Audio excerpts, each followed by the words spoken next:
kind of looking at the stack of books and thinking, what am I going to say? Like, what are the words that I'm going to use that are different or unique? So yeah, don't expect anything original here. That's all I'm here to say. Okay, I forgot to wrap the book.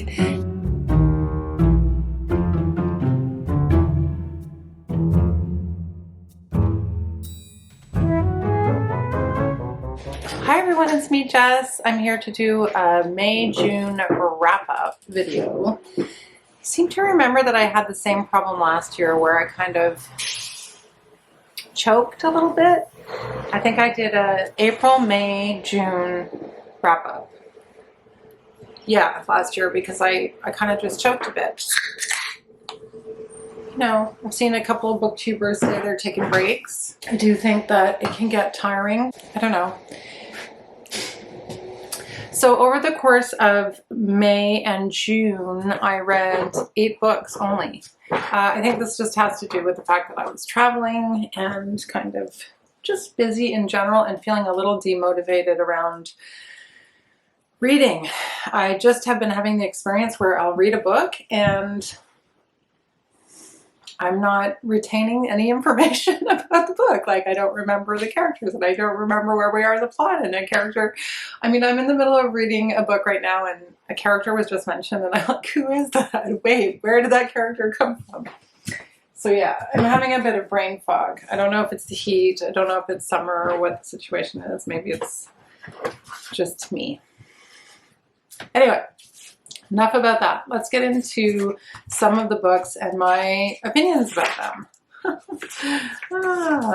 so the first book that I'm going to talk about is the first book that I read this month, and it was such a pleasure to read. And I've been hearing around BookTube that this was a really good book. And I'd already read this author before, but ages ago. And the book is Case Histories by Kate Atkinson. Case Histories is, I guess you would call this like a literary mystery. That's how I've heard it referred to.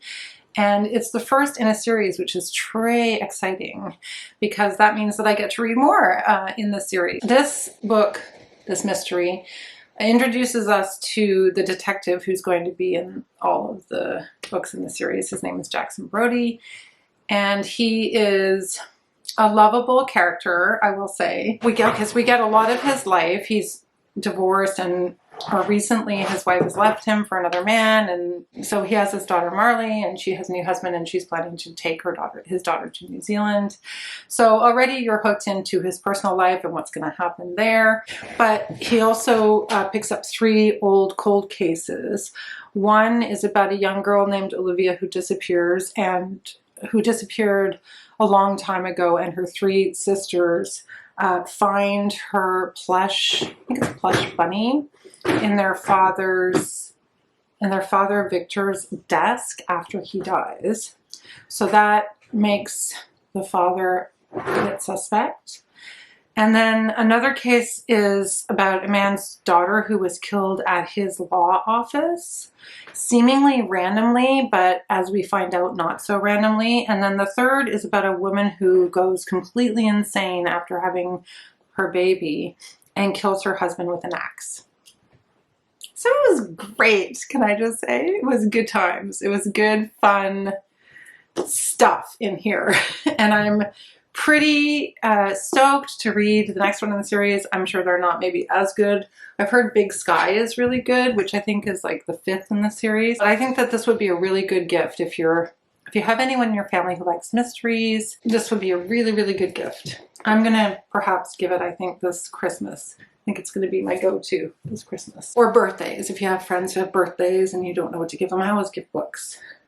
Anyway, so very pumped about that. Kate Atkinson is a great author. Her writing is really, really, really good, really witty, very engaging. The characters were really well developed, had great pacing. Really enjoyed this one. And it was written, you know, from the perspective of the different characters in each of the mysteries and from the perspective of Jackson himself. So that made it interesting as well, written from different characters' perspectives. I also read The Mercies, which I vlogged about back in May. So I don't think I want to repeat too much of what I had said about this book. Look at the beautiful cover. This is a story, it's a historical fiction novel about a very small town in always get it mixed up if it's Norway or Denmark, named Vardo. And it's set in the winter of 1617, just after a massive storm.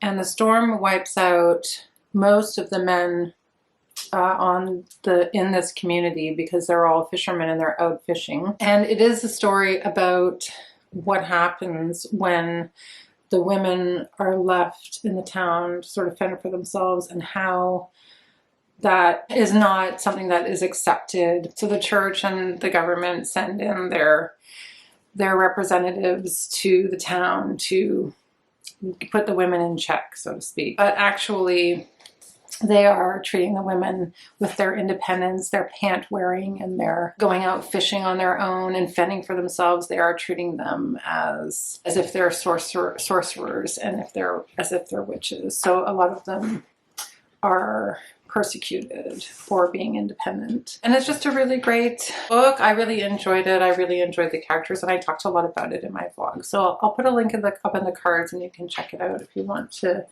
learn more about it. But I also would recommend this if you know someone who really likes stories about the supernatural, about historical treatment of women and who are suspected of being witches. This is perfect. I also buddy read in the same vlog.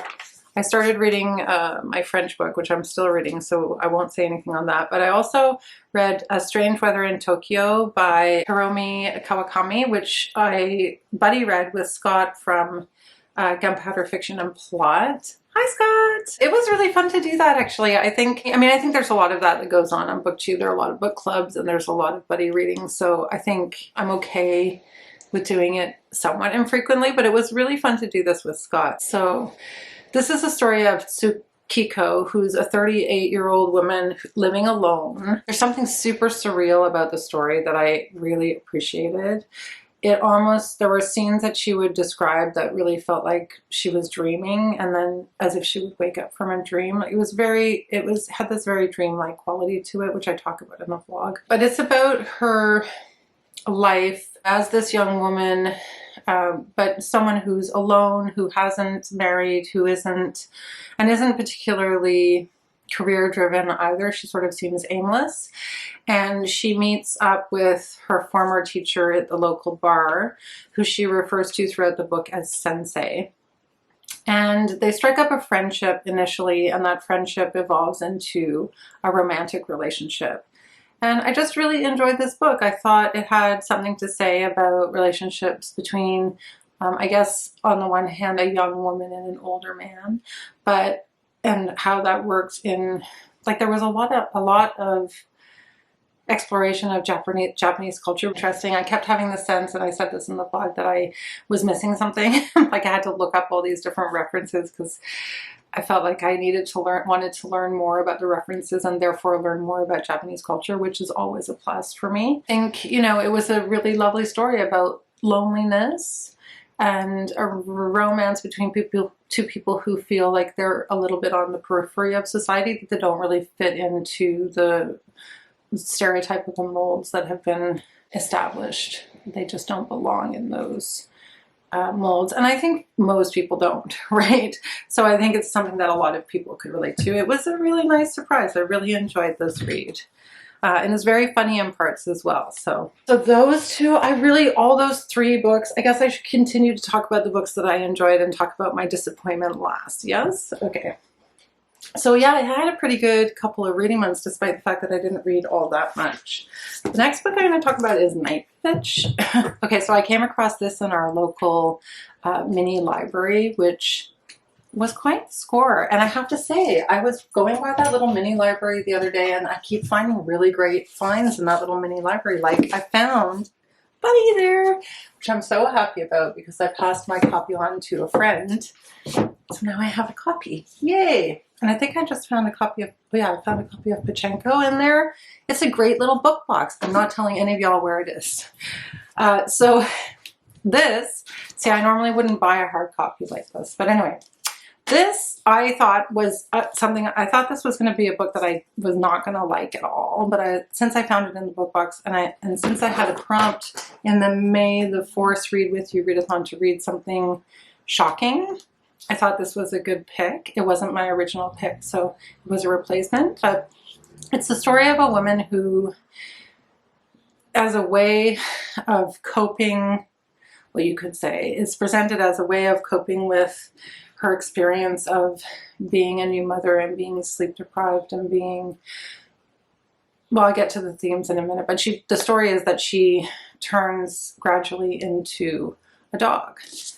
So over time, and she imagines that the other women who are in her mommy play groups and all of that are also have also turned into dogs. Now, we could explore that metaphor in a little bit more detail, but I think what I want to just talk about briefly is the way that she looks at or explores the way that women shoulder the majority of the parenting, and that if they don't parent the way that we're supposed to, this is very funny in parts as well, like hilarious in parts as well, that if women don't mother in the way that they're supposed to, they're also really frowned upon by society. So there are certain things that moms are supposed to do. They're supposed to be in baby groups. There are certain things their kids are supposed to do, places that, like, her son ends up sleeping in the story.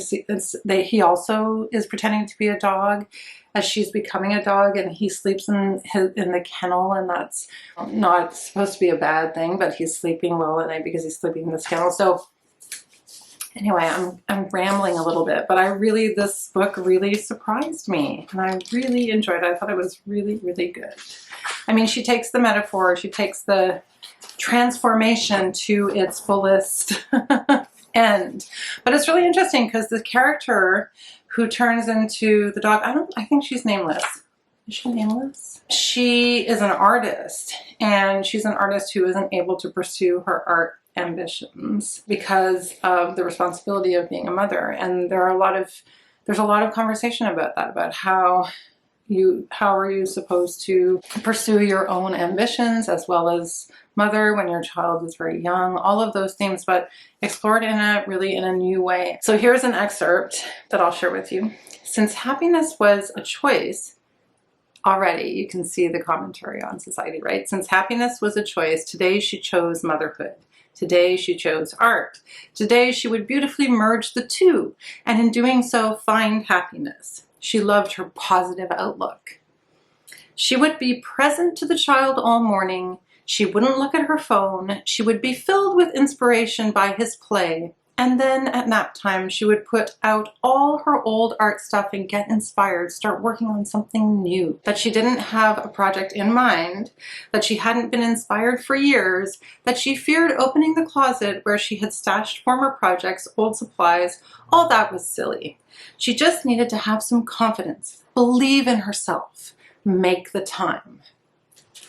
I mean, it's pretty fun stuff. Oh, it's so good. This book was so good. I really, really enjoyed it, I have to say. So I would really recommend this book. I also read Sorrow and Bliss, which I was very excited to read as it was shortlisted for the Women's Prize this year. And it was one of the books that I was most interested in reading from that list. And it did not disappoint. This is the story of Martha, a woman who's struggling with mental illness. There's a lot of dimension to this book. It has a lot of depth. I'm not going to spoil the plot, but it is about, it's about a woman who has mental illness and the people around her who are affected by that. But it's also, and about her experience of that, but it's also about, again, about the role of women and about motherhood. And I won't go too far into that part of the story. I will say, though, there's a lot of sorrow, not a lot of bliss in this. So I'm not sure about the title. It's a good title, slightly misleading. But it's very, very funny, very, very humorous. Martha is from an upper middle class family. And she is the kind of character who's somewhat dislikable because she doesn't want for anything, despite the fact that she has these sort of deep, dark side to her emotional state.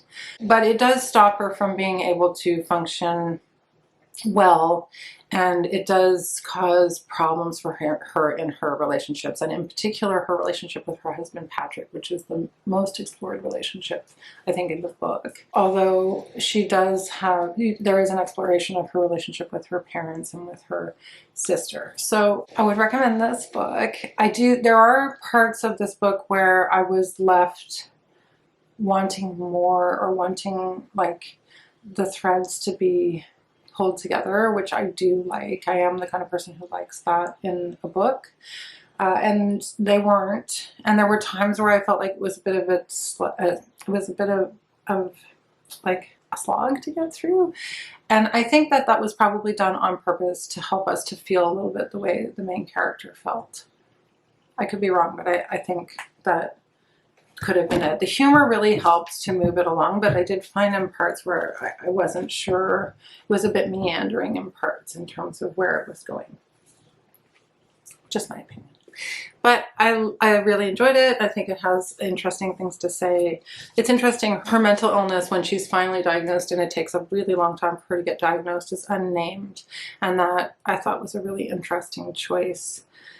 Although I was desperate to know. I want to know. I want the label. I want the label. And I think that's a really interesting thing to stop and think about. Why do I need to have a label for this? But it's really interesting too, because her as a character also wanted to know, and wanted to know what the implications were. And that really impacted her when she got a proper diagnosis. So I think that all of that gets explored in Sorrow and Bliss is super important and interesting, and would be a really great book to discuss with other people. So I've heard different sides to this, people who have mental illness who've criticized it, and other people who think it's a positive thing. Let me know in the comments below if you've read Sorrow and Bliss and what you thought of it. I'd be curious. Oh, I forgot another book that I read that I took out of the library that was so good. Oh, I almost forgot to wrap up Confessions. So I also read Confessions by, she was like an economics school teacher. And she wrote this book.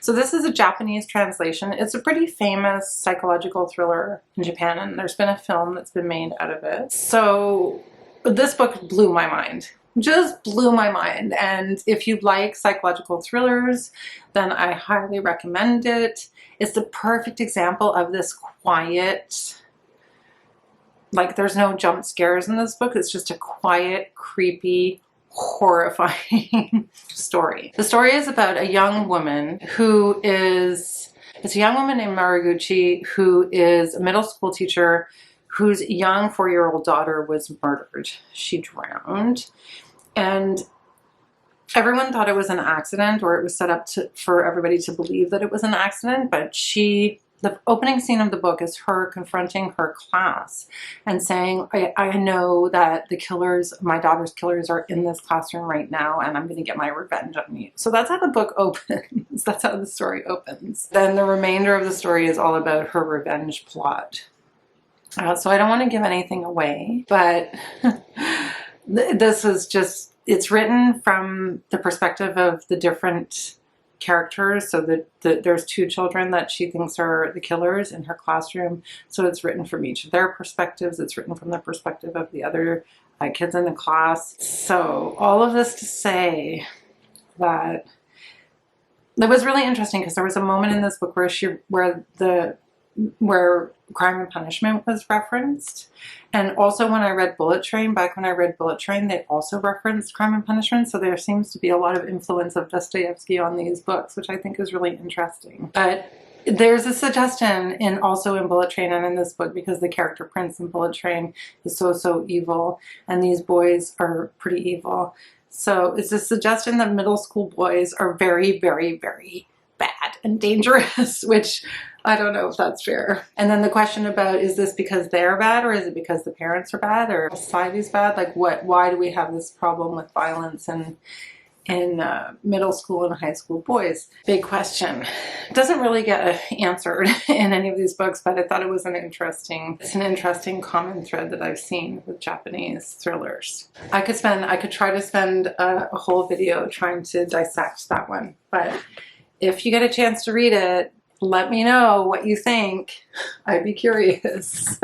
Books and Lala I read it for Books and Lala's book club, and it had also been recommended to me by another booktuber, Pfeil.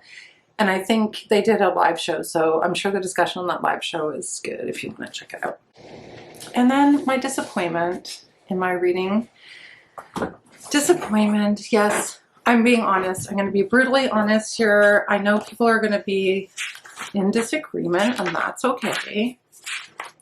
Why I didn't like it. Jane Eyre.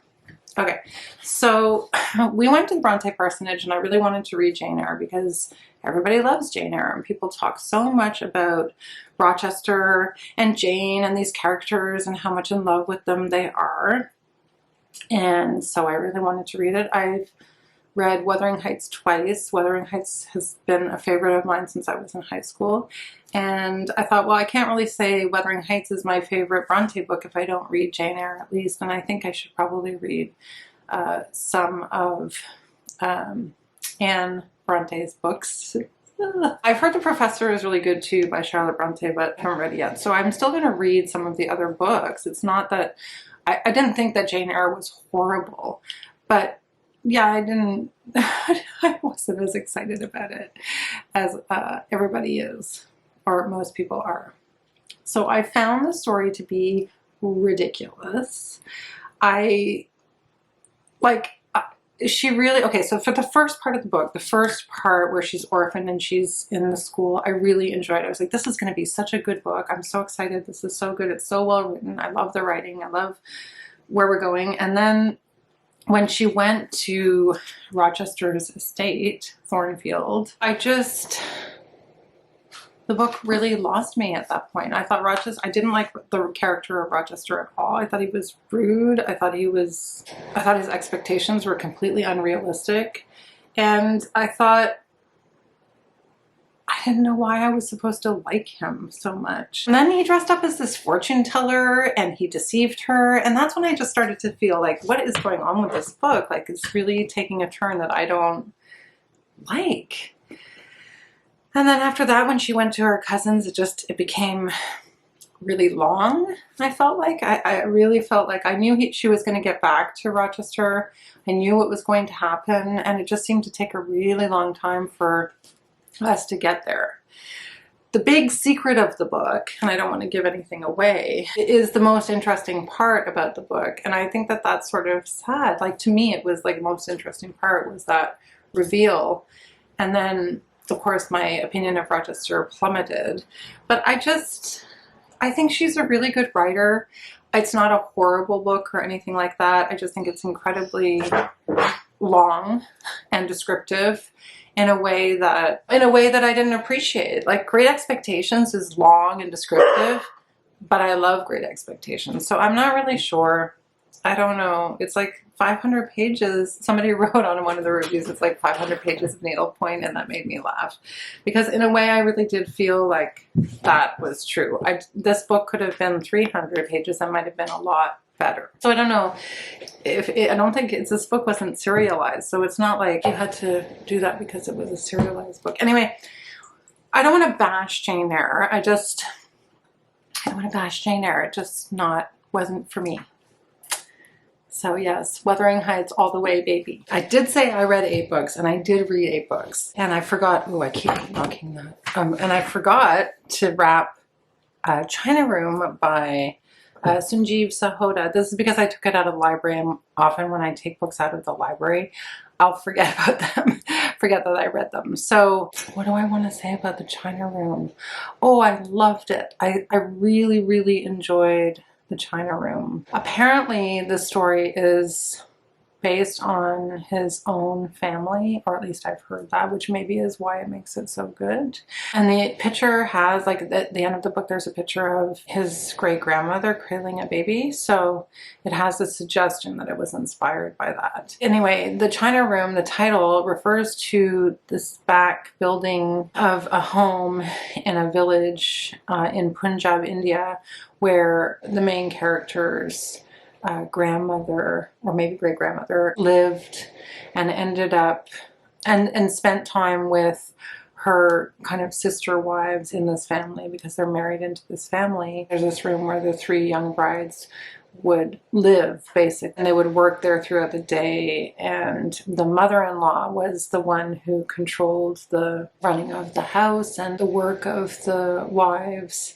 Eventually, what happens to the wife, his great-grandmother in the story. So it goes back and forth between the past, her life in the past, and his life in the present, where he is sort of a lost character, a teenage character, or a young adult man character who's a bit lost, and he goes back to Punjab to kind of find himself on the suggestion, I think, of his father. This was just a really special book. I thought it was really well written and really interesting because it really explored the themes of women's oppression in India and marriage by arrangement. But there's also a love story in this book of Mahar, the young girl who is married off to one of three brothers. None of the three brides know which of the three brothers is their husband because they don't see their faces. So her life is really small, like her world is very small, and it's very small because of her gender, and so are the lives of the other sister wives. I mean, the other women who are married into the... It was a really great read. As I said, I really enjoyed it. One of my favorite books I've read so far, for sure. Anyway, I don't want to give anything away. So anyway, that's the gist of it. Thank you so much for spending this time with me. Thanks for sticking around for my little mini reviews. I hope they were interesting to you, and I will look forward to seeing you in the next one. I'm going to do my July TBR in the middle of July. How does that sound? Bye, everyone. Thanks for watching. Bye.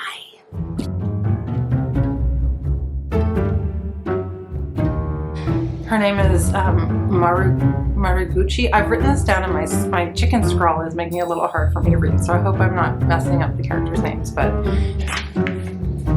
sorry, I'm just trying to find my notes. I'm trying to find my notes on why I didn't like this book. I did.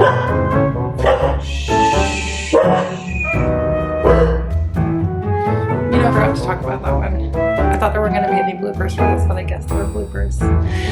I'll see what comes out in the wash.